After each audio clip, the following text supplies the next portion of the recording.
July of 2024, a single piece of equipment failed on a power line in Virginia.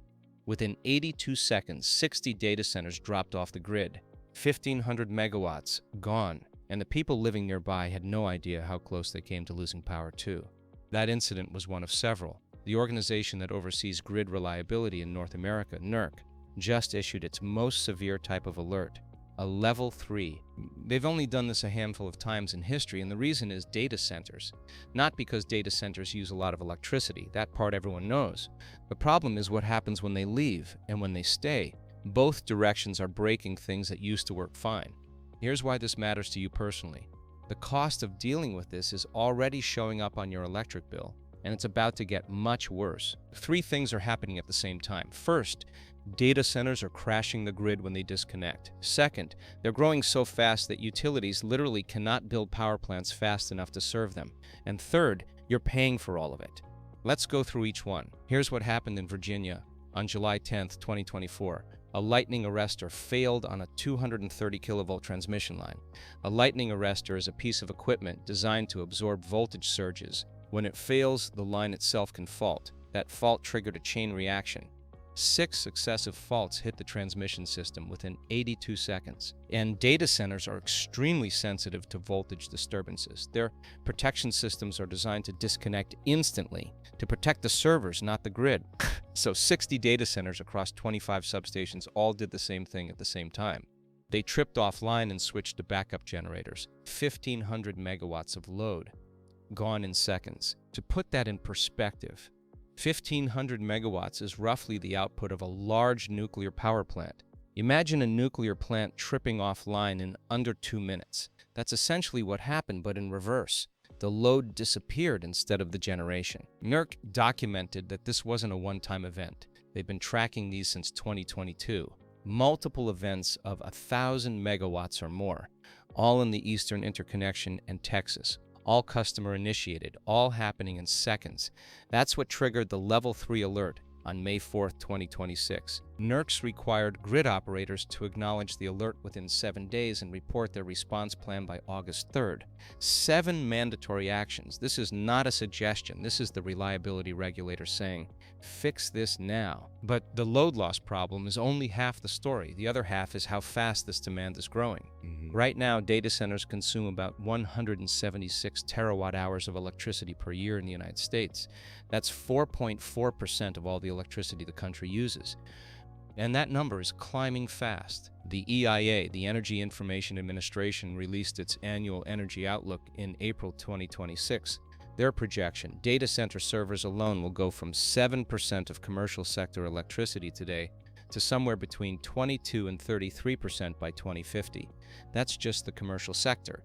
But it's a massive shift. In raw numbers, server electricity consumption could reach 818 billion kilowatt hours by 2050 in the high case.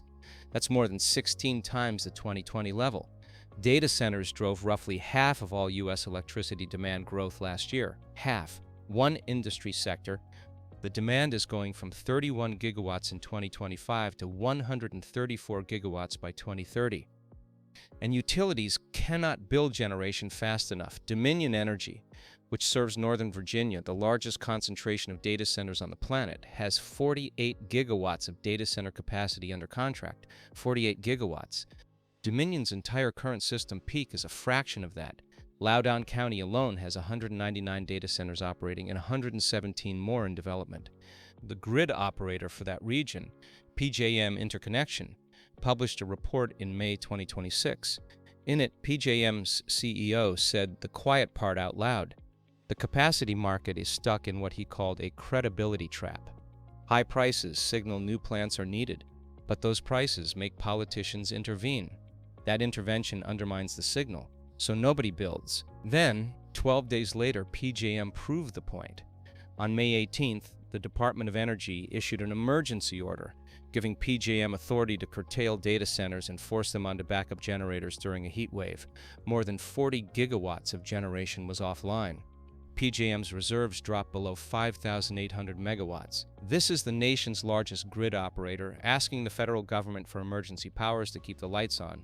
In May, not August. So, data centers are destabilizing the grid when they disconnect. They're growing faster than generation can be built.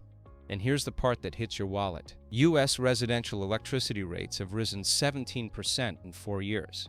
The national average hit 17.65 cents per kilowatt hour in 2026.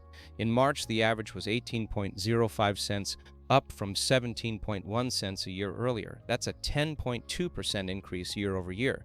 Where's the money going? 3 places. First, transmission upgrades. Every new data center needs network upgrades. Dominion alone is planning $65 billion in capital projects through 2030. Those costs flow to ratepayers through transmission charges on your bill. Second, capacity costs. Those flow to your bill as a capacity adjustment. It's been growing. Third, infrastructure not yet built, paid over 30 to 40 years through your rates. Dominion has already proposed a 14% rate increase for 2026. Their filing cites data center growth and AI demand as primary drivers. Some states are pushing back. But the fundamental math hasn't changed. The data centers are coming. The power plants aren't built yet. And someone has to pay for the gap. Go back to that night in Virginia. 60 data centers, 1,500 megawatts, 82 seconds. The grid held that time. Operators managed the voltage. Nobody lost power. But NERC's own assessment is clear. The conditions that caused that event haven't been fixed. The data centers are more sensitive to voltage than the grid was designed for. The loads are bigger than the planning models assumed. And the growth rate is outpacing every forecast.